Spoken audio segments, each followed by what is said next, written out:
Okay, so let's talk about the biggest chunk, which was released by Funcom, which is the gameplay. And I just have to press the button here so we can start the video to talk about it. Is anybody able to see the video? Is it running for you? Good. Okay. So, what were your impressions? I mean, Megan, you've been sitting at home, you watched it for the first time. What was your impression? Was it enough gameplay for you? It was for me. I mean, we got to see character creation, which was a big concern, I guess. A lot of people have played Conan, and the character creation for that was quite extensive. If you've played Conan, you know exactly what I'm talking about. It doesn't look like that particular.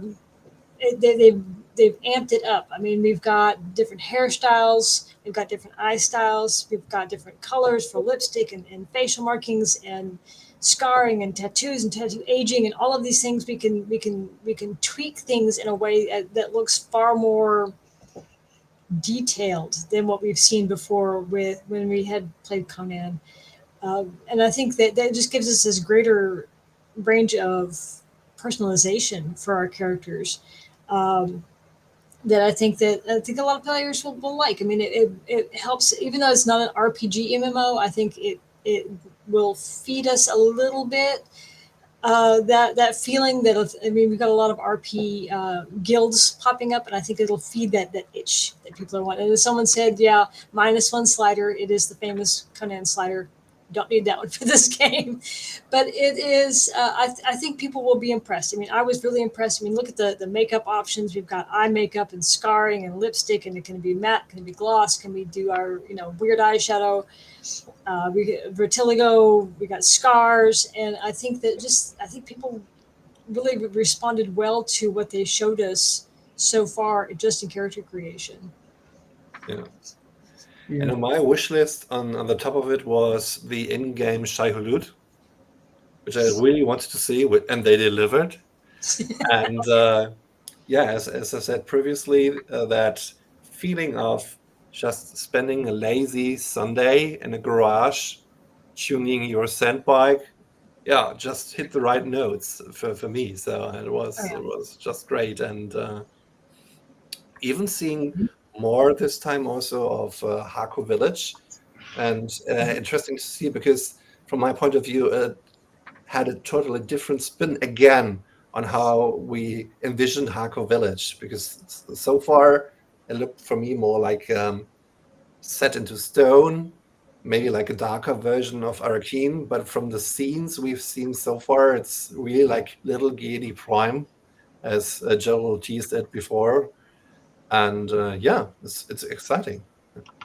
It is. It really is. I like that the build set that they said that they used to make Hardcore Village would be available for players to use. Yeah. So you can make your homage to Hardcore Village back in the basin or in the deep desert if that's what you like. Uh, I think as a builder, like from Conan, we see all the placeables and things that we just couldn't touch, we couldn't access yet. And we're like, but I want the thing. And now they're letting us have the thing from the get go, which is really exciting to me. Yeah. Yeah, I think that's to kind of go off the back of that, and to kind of move back to the character creator, and also to answer Deep Blow's question in the chat, who was asking when we will we be able to change our character's looks after creating it. Funnily enough, that was one of the questions asked when I saw the presentation. Although it was asked in German, so I'm hoping that I translated it. And the answer is, I believe, possibly that obviously it's kind of a feature that you'd expect to see. Although right now in the beta, they don't have it. It's just like a one and gone. So it's something that they'll probably be working on a lot of things. But yeah, that was just happened to be one of the things that has been on a lot of people's minds, especially with these kind of games and especially this MMO. There's one of the 5 core pillars of the game is expression, and they really, I think, they've hit the nail on the head in terms of giving a vast array of options, not just for your character, but also your base, and I believe like the weapons and the armor and the vehicles itself, all of this kind of feeds into a kind of huge tool set to allow people to create their own, to create their own expressions in the game of who they are and what they want to be on Arrakis. And I think that's kind of a lot to look forward to. And I don't think that we need the PP slider. I think we can do pretty much, I'm afraid you'll just have to show that off the way that most people do in the real world, with excess wealth and big vehicles and, really loud sand bikes. That's the kind of, the same way people have compensated for decades.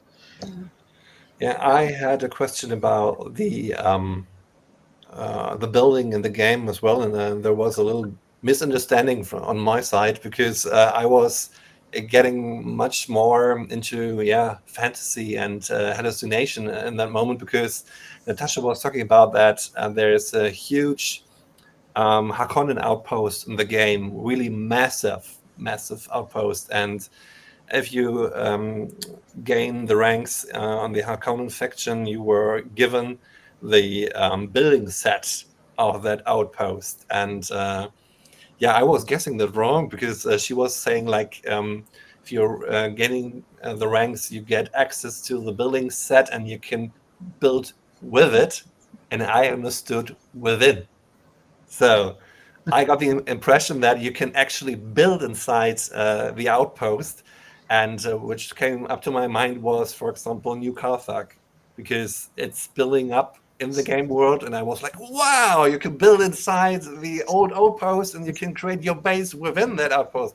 Wonderful. Okay, that's not the case. It was corrected, so my bad. And so you can really get building kits from big outposts and build your own ones. And connecting to that information, I asked Jeff Garnier if it's possible to build like player created villages or settlements with several bases next to each other. And because it's fitting, I guess I just play that little clip about that. Just adding, just build your bases next to each other and have a nice village, because of the let's say isolation due to the shielding of the base, and the accessibility is a little bit difficult, for example, and due to the lack of NPCs at the moment, like market vendors not being in the game, it will be a little bit empty in terms of the streets, maybe. But in theory, it's possible to have nice little player-created settlements, which is intriguing as well. Yeah, I think that's going to be really interesting to see how well that kind of fits in with the tax system. And funnily enough, if people will be doing tax cheating, just by kind of, rather than having a huge base that incurs a lot of taxes, just have a bunch of like smaller houses, and go into that kind of classic property development scam as it is. Become a landlord on the desert, claim all the available space, and then just sell it back to people at a premium. I think that would be really interesting if people did that.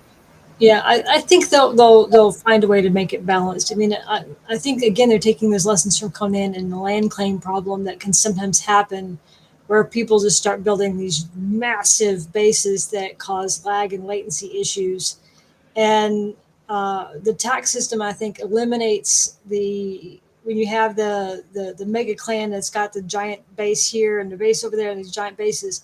They'll have one person log in every 2 weeks and just run around and tag them to refresh the decay timer.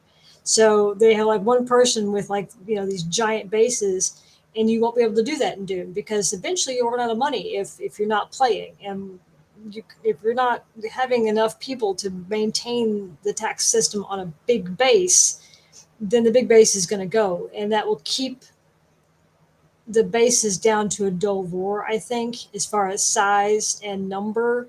So it's not quite so bad. And I say it as a builder. I love building it, but I build privately. I don't put a big base out or a village out on an official server, because that's other people's spaces. And I think that this system will keep things fair. I mean, we've seen big bases. It's not like you're stuck in a 2x2 cube. but I think it'll keep it to a dull roar and make it even for everybody. I was just surprised because they want to have a game which is good for single players, for small groups, but on the other hand, they want to support giant faction wars, big guilds.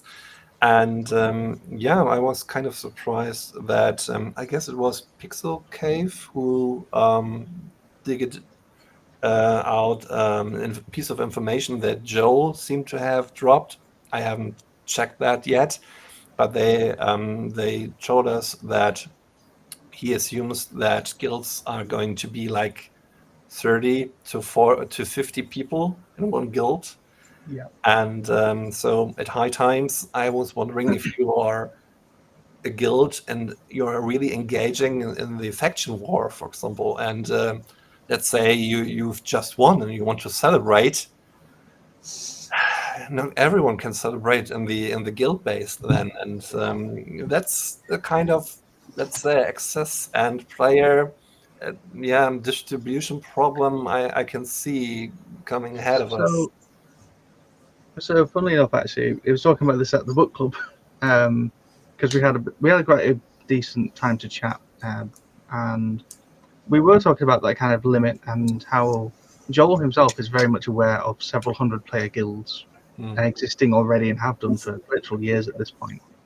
And they're under kind of no illusion that there's no point trying to just kind of cap it for that reason, just kind of stop people playing together. However, that's one of the things that they want to be able to facilitate a little bit.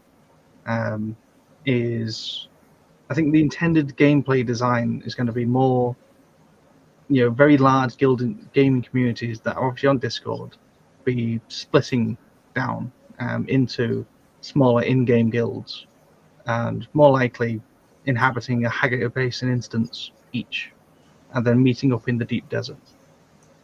He did mention at one point, obviously this isn't like an official plan or anything, but potentially having somewhere on the overland map where a guild could kind of have just their own area, just like you've got the Haggard Basin, Deep Desert, and the others, having a separate area where bigger guilds could build just a huge base there, like keep a it very low residential area. in NPCs and load, Yeah. So they are definitely aware of that and wanting to be able to support a lot more players in the kind of same space and working together and things.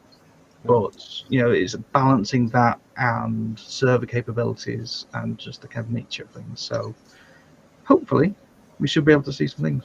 So there was a question from the chat, which we can, I guess, quickly answer. So Oh yeah. I haven't seen anything mentioned if bases could be attacked. If you are able to attack a base, that would fix people from building and not playing for extended periods of time. So They actually have talked about that particular concern. Base raiding is not a primary focus of the game. You can attack bases in the PvP zone only, and only if their shields are down, meaning like they haven't paid their electric bill or they haven't paid their taxes, or they've left it down because they want to be raided. So base raiding really won't be a thing. They want the PvP directed towards the run and gun in the desert over resources and not blowing up people's houses when they're offline. So base raiding, they've talked about that's not really a big part of what they have planned for PvP. And your base gets wiped once a week in the deep desert anyway. So everybody won't be able to camp on a spot forever and always and hold that point of interest or those resources, because next week it'll be wiped. So it will force the groups building in the deep desert to be constantly on the move. It'll keep them from getting to be mega ridiculous, outrageous, overpowered that way. Yeah, there's also in addition to that as well. So that kind of prevents, for the most part, base raiding as a mechanic. While you can do it, it's not rewarding and it's not the direction that they want to be pushing people towards. Yeah. On the flip side, there is abandoned bases, which, as anyone who's ever played a survival game with free base building, is a problem. the way that that's kind of handled is in a similar vein, where whenever you've got a base, you have to keep it powered, and you've got to keep the shields powered as part of that. There are still two types of sandstorms. There's the Coriolis storm, which comes in the deep desert, wipes everything, so actually changes the map itself around to reveal new things and wipe out any bases, vehicles, people, just gone. And then there's also just smaller sandstorms. They can still rip apart metal in the lore, and those will kind of constantly eat at unshielded bases and exposed vehicles, and of course exposed people. So that's a kind of constant erosion force. That means that over time an abandoned base will naturally be cleaned up and reclaimed by the desert anyway. So there's a lot of different things in play with it. And you can see that raiding a base is not such a focus, because I was wondering how destructive the environments are going to be. And I asked Natasha if it's, for example, possible to, let's say, if the shields are down, place a C4 on a wall and try to break in. So that's actually not the case, because if the shields are going to be down, you're like inflicting lots of damage to the base. It's like degrading over the time. So it's not like you can actually break one wall and do something with it. So the base in total is going to get torn apart. Yeah. I've got to say, I don't like the look of the base that is currently on screen. I don't like the look of it. It's a weird, the pillars elongated. inside. I don't like pillars. I'm not a fan of pillars. I Yeah, avoid pillars if I can help it. But having pillars inside that way is just weird. And building it on the sand as well. I get that they're just displaying the building system, Yeah, but shiny still. loot's gonna go nom nom nom. Oh yeah, I like the dome though. This is like a really cool little bit. You've got all the pieces that Yeah. make a kind of towered dome area. I really like that. You know, you're not just all squares. Although it looks hideous from the outside, I've got to admit. Looks a bit like a chandelier. Yeah. Need to get some architects in this. I cannot wait to see the amazing bases that people build, because you've seen them on like Minecraft, and even I think someone built the Taj Mahal in Conan. I remember seeing that, and just it looks like the bases, even just from what we've seen, the bases here are bigger in general. So who knows what we're going to see. One thing that I've noticed that's been awesome from Conan, and I'm so glad they listened, is you notice how tall one wall is. In Conan, one wall is only about 8 feet tall, and one wall is never enough. You have to build everything 2 walls high, which is twice the resources. Otherwise, you're in a closet. You're feeling very claustrophobic, and some of your benches won't fit. But this one, it looks like that you've got 10-foot ceilings, and your stuff fits. Look at that; it fits without having to make everything 2 walls high. So the resources needed would not be as much per build to make stuff fit. And so again, I'm just a little happy that they've listened to all of our feedback about little stuff like building. Yeah. There was a question if this was a treatise base. Yes. And just to keep in mind, it's not possible, just from what was said during the presentation, which makes sense for any type of building, that you can't mix the styles or the skins. So you can't have a Harkon Atri sandbike. It's not going to be possible to make it like a crazy taxi with parts of Harkonnen and Atreides together.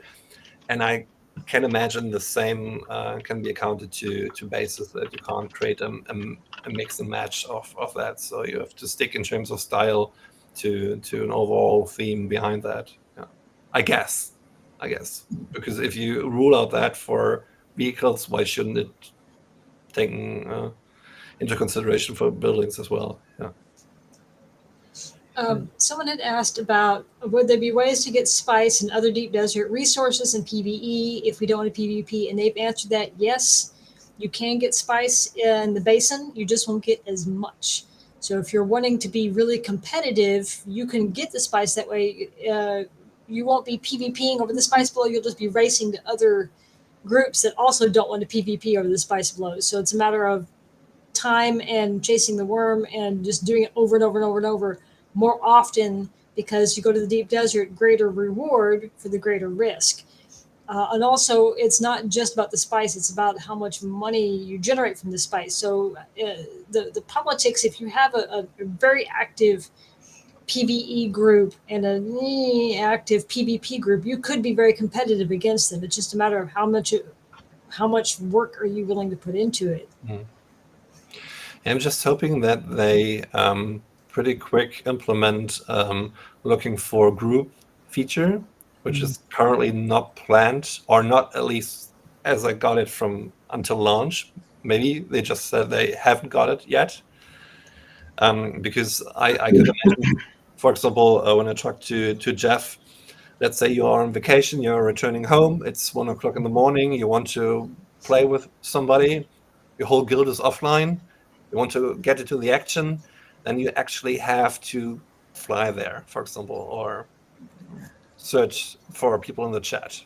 So Yeah, I think it's that kind of difficult difference between, this is primarily a survival game with MMO numbers of players, and even though you can do, those kind of group finding, or I think people have previously kind of called it matchmaking, although it's kind of, I don't think that's the right term to be using it. I think an LFG function is better. That has, it's got the kind of practical implications. I think it could probably work at a social hub, like a hardcore village, have a little message board. I'm looking for a group. But a big part of it is the direct, the need to travel, because there's no fast travel in the game. You can't just teleport to a certain place to do something. You have to physically get there. Otherwise, the whole point of the whole PvP as well being focused around attacking over resources and supply lines gets immediately undercut by that. yeah. I saw that question kind of come in. Decorations at least aren't locked between showman and Atreides decorations. I think there could be a language between it, a design language between them. I just hope that they keep on making the game still accessible for people, because otherwise you can get the impression that it's a game mostly for a pretty confounded group of players who are paying a lot of attention to the game. And if you're more like a casual gamer and want to have fun as well, it's important that you have content to play and people around you. If you have less time, for example. And I agree that it's a game about travel, but of course, if you lack in time, it's important to find fun very quickly in the game as well. There should be a place or a way for everyone. And I really hope that they, for example, do something like that, looking for a group, for example, for the ecology labs. Yeah. And stuff like that. Or I mean, also there's that kind of element of, it is a very, very large game, and when we say gameplay, we are actually really meaning a lot of very different things. There's a lot of different ways you can play the game. You could just spend a session. I think, as Joel kind of said, he talked about it a fair bit. Just sometimes you just want to kind of get a farming set, grind on. You just put on some chill. I saw actually a video of it, just like chill tunes to relax to play Dune Awakening to, and just go farm rocks for 4 or 5 hours by yourself. Or sometimes you want to engage in huge battles, or do eco labs, or camp out at the exchange and do some economic warfare. And or do contracts, as I've said, because I've said the main journey system. The one journey that we've seen so far in screenshots has been the Trial of Akul.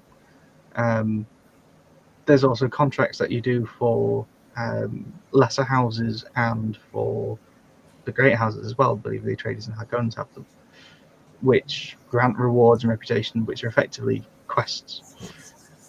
And I think there's so many different ways that you can play the game that I think, depending on your situation and your time that you've got available to you, you'd probably pick a different type of gameplay. And a lot can be done entirely solo.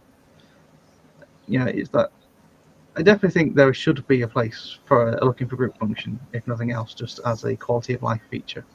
Oh yeah. I just hope that they somehow take more inspiration from classic um, shooters. Sorry to say that, but there are, I guess, many, let's say, quests or situations which are suitable for Dune and which have their roots, for example, in classic fighting games, let's say, like Battlefield, for example. Because I could see there was one of the questions for Jeff, because I was wondering if you have like competitive contracts, for example, which are using the faction system, so that you have, for example, a classic VIP setting. You've got like the Atreides, which are going to pick up a spy on the market and to bring him safely to point B. And then you've got the Harkonnen, which are set to stop him. And yeah, because that's a scenario which is kind of Dune-ish to me, or could happen in the game, and which could easily be taken from games which had that. And he had an answer for that. Yeah, I think it's generally understandable. I think it's definitely good that they are so honest about these things. You know, they're not in some kind of grand delusion that, you know, this is how the game will be played, and it's just going to be like, you know, oh, we set these quests up and just let the players go do it. No, you've got to actually be practical about these things. Yeah, but is it really? I mean, they've tested it, but there are ways maybe to do that. For example, like what I could imagine is like doing it like a PVE with a PvP crossover. So if you've got like one of the faction, the Atreides, and you've got NPCs which are trying to stop them, and then you've got like a world event, for example, calling all Harkonnen in the area. There are Atreides on the market which are trying to capture one of our spies, so go and stop them. Which I is think something it's which is maybe like capable of doing or ruling out as well, because it got like a nice spontaneous and world I'd event to say it. I'd say it'll probably work better with longer term, like, you know, contributing to objectives. You know, we want, you know, just even if it is kind of like a dominance of a certain area, or setting up, you know, collecting certain amounts of resources, or denying it to others. Um, I think what could make it interesting, I think I raised this in our last podcast as well, you know, having and trying to lean into what makes Dune a really, really kind of gripping political intrigue setting. You know, trying to get people, or to entice them or force them or trick them into betraying their own factions. I think that kind of offers a lot more kind of really interesting things. But at the end of the day, players are going to play, and if you present them with a problem, you know, I, to use an example, in World of Warcraft, there was an open battleground that had, you know, Horde Alliance kind of come in. One of them owns it and dominates it, and the other one has to take it every 6 hours, I think it was. And then they set the rewards for losing too high. So what effectively happened is, without any real communication, people just stopped fighting. You know, they found that there was a reward for winning and still a reward for losing, because, you know, of course you wanted that. People showed up for a battleground on the time, and they just stood there staring at each other until the timer ticked down, and then ding, the Alliance have taken the area. Well done, Alliance. And then 6 hours later, the Horde will take the area. No fighting, none of that. Helldivers devs put it really well. If you kind of train people to solve problems and then present them with a problem, they're going to solve it, but it's not going to be the game design that you want it to be. And I think trying to impose this, I think that's what Jeff was talking about, kind of trying to impose a system artificially is really difficult. But I definitely think there is going to be ways that they can weave it in, you know, kind of set, even if you just set the rewards to be in a way that it makes sense for them to follow the game design that you want. It's difficult, it really is, and I'm hopeful that they can. I just hope that they don't spare all the competitive parts Mm. for the political system, because if you think of like a pyramid of the population in terms of players, so the ones who are accessing the warfare between the two factions are, yeah, a smaller group of all the players maybe playing the game. So I hope for the root of that pyramid, there's enough competitive gameplay as well to enjoy. I just want to pick up one of the questions there in the chat, and because yes, that was answered. Sorry. Yeah, here. Yes, that's possible. So grabbing onto the ship keeps striking my sweet spot. So cinematic, but I also hope it's doable in the game. It's doable in the game. So you can use the grappling hook if the ramp is open, and you can stand there. But yeah, I hoped that it's possible to have ships or vehicles where you can go inside, or have at least like a fixed spot in there. Like coming back to, for example, a Battlefield game, you had a tank with 4 seats, 4 positions, and you could rotate around it. I hope there is like a spot reserved at the ramp, so you can open it and do stuff there. That's not possible. So it's not possible to ride the ornithopter, open it, and look down, but it's possible to use a grappling hook to get up there. So that was the answer that was given, because I was already questioning if it's not maybe interesting to fight over a large spice harvester, as we have seen, for example, in Dune Part 2. It's so massive, and taking over the control of that spice harvester would be even more interesting if you had like skirmishes inside of it, like really to the last stand, people fighting against the takeover. But then they said it launched, there will be just small harvesters, and the big ones are coming later. So hopefully we can go inside there as well. That'd be interesting to see. There you are. Cool. I was going to say on the missions. I mean, you have like fetch quests, you got escort quests. Escorts are the worst. They're the absolute. They are like gamer hell.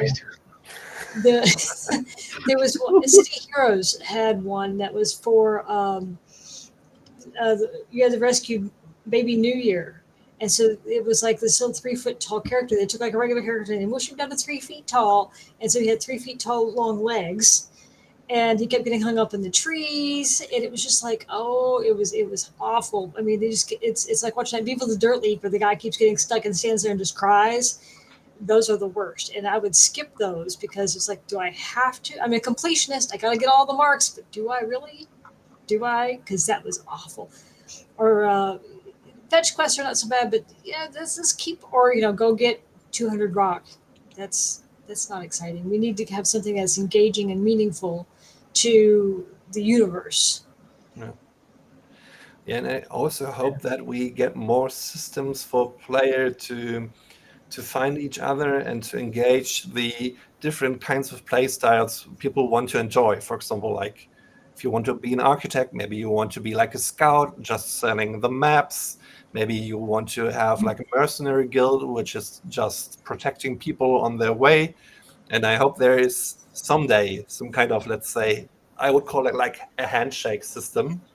Um, because inspired, for example, in Germany, we have an online platform which is called My Hammer. I don't know if it's like in foreign countries as well, but if you need something like a certain service, you just type in what you need, and then you've got people showing up and saying, okay, I can do that for that price. And that would be super interesting if you, for example, let's say you are in the deep desert and you're like a small mining company and you want to get to a spice field. Then you say, okay, we are totally oppressed by the big mining guild over there. Can you give us some protection? And then you type it in the system. And there are people like, okay, we are guild for like mercenaries, and yeah, we can offer you some protection, but you have to pay this and that. And yeah, you can pick up and choose it. Or, for example, you are in a guild and want to expand your territory in the deep desert, and you're saying, okay, we need a bigger base, but I want to have two towers with two turrets and a big gate, but I need somebody who crafts me exactly something like this and does a blueprint for that. So you type it in, and then there's an architect showing up and saying, okay, I got exactly what you want to, pay me that, and I will do that. And like a bulletin board. yeah, like a bulletin board, or really like bringing those people together. Or for example, yeah, I just want to like do another rage on that ecology lab, but I know it's boring for everyone because I just want to have that certain mod for my weapon. And then there's somebody, okay, I have no interest in going there personally, but if you pay me, I will go with you. So, Yeah, like that, maybe. And then you can still betray people, for example, but it's your own risk then. But it brings people together and directly together, working in the sense of what type of role everyone wants to play in the society. And I hope they implement something like that later on.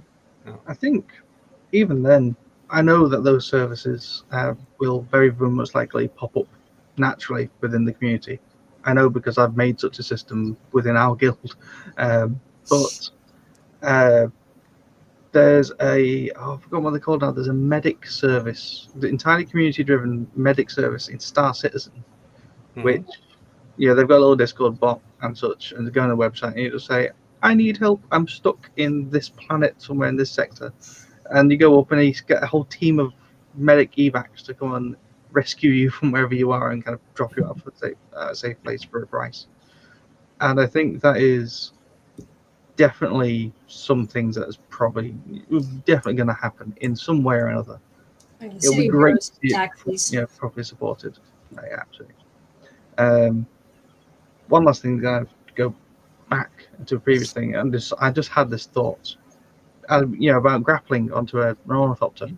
How many people could grapple onto an ornithopter? Before you pull it down. Could we either pull it? Could you like ground an ornithopter by dragging it down to the ground with so many people? Anchor it. Yeah. I don't Or know. alternatively, can you just have one that's strap And onto a carryall and have like hundreds of people dangling from the bottom? That would be hilarious. And you have to be Feeding every a comment. good trooper to do that, because as far as I know, the distance of the grappling hook is like upgradable. So at the beginning, it's like a short distance, and it gets longer if you progress. Yeah, so maybe we go on with another topic, if you agree.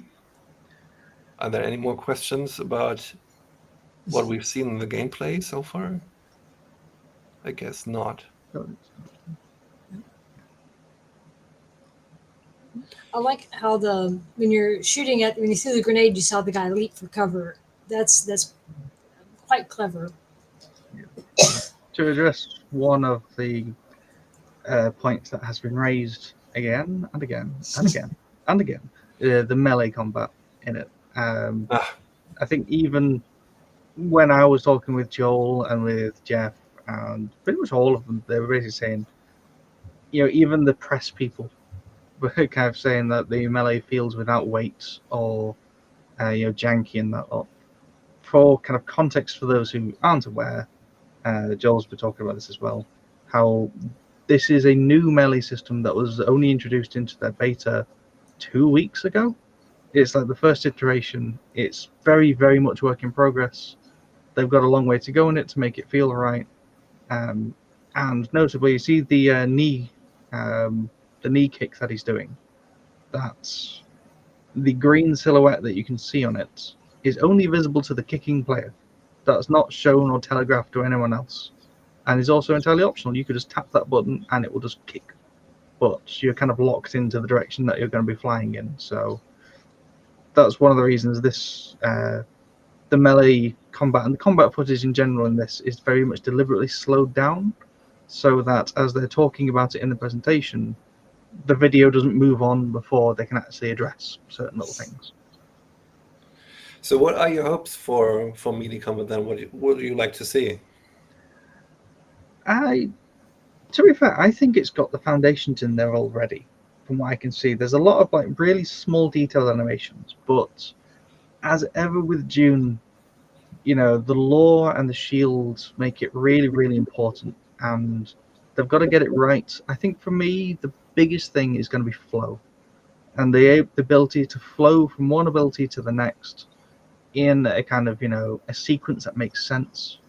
And that's really all I'm kind of hoping for, is to have it balanced and to have it honestly does look good, because it makes it. They've been very much shooter heavy in a lot of their videos so far, because melee's hard and they wanted to get it at least there before they show it.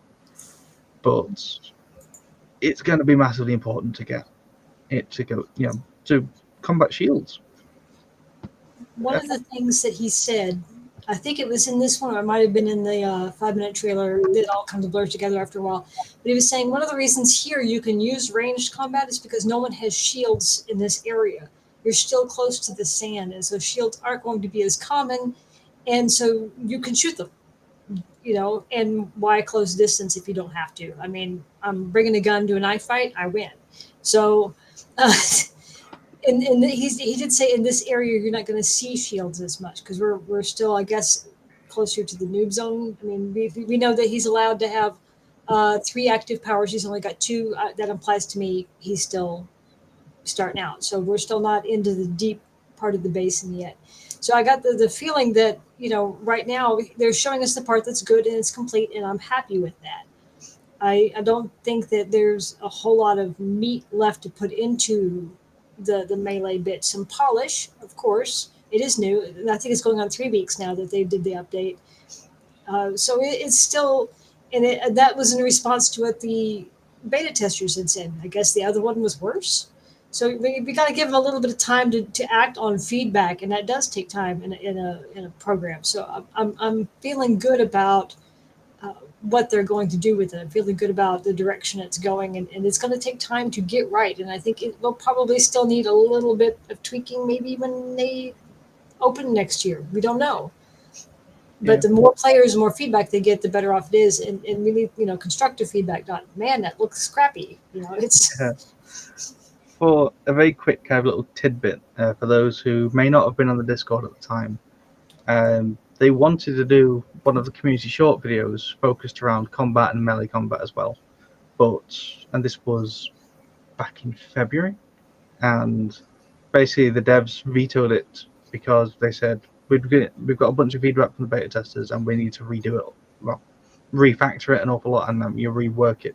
So, it is very much a work in progress. They've been going hard for literally 6 months to kind of get it to the state where it is now, and then they're going to continue going until release, hopefully, and then beyond release. They know very well that it's not going to be a fully finished game because MMOs never are, and I think that's kind of the expectation is to kind of get it right. They've got time ad infinitum to get the end game sorted as well, because the game kind of doesn't end. That's what an MMO is. But, I just hope that since you spend so much time on battling, that we get more like little details. For example, like I would like to see, for example, that depending on which skill tree you're mainly focusing on, for example, that a swordmaster, for example, has a complete different stance compared to more like mented or trooper type of player, for example, or that you see the better you get like nice little idle animations, like the classic throwing the knife from one hand to another, which is completely nonsense, but looks very cool and makes you feel like you're super artistically skilled. And I hope to see something like that. And so the better you get, the more fluid your fight style becomes, and the more brutal it gets in terms of, if you look at fight styles inspired by the Fremen, and more like dancerly style in terms of melee. That's something I look forward to, and maybe a little bit more feedback in terms of what kind of damage you inflict on your opponent. Because when I played the game, sometimes I wasn't sure if I was hitting the guy because I wanted to get more feedback from what I was doing, and which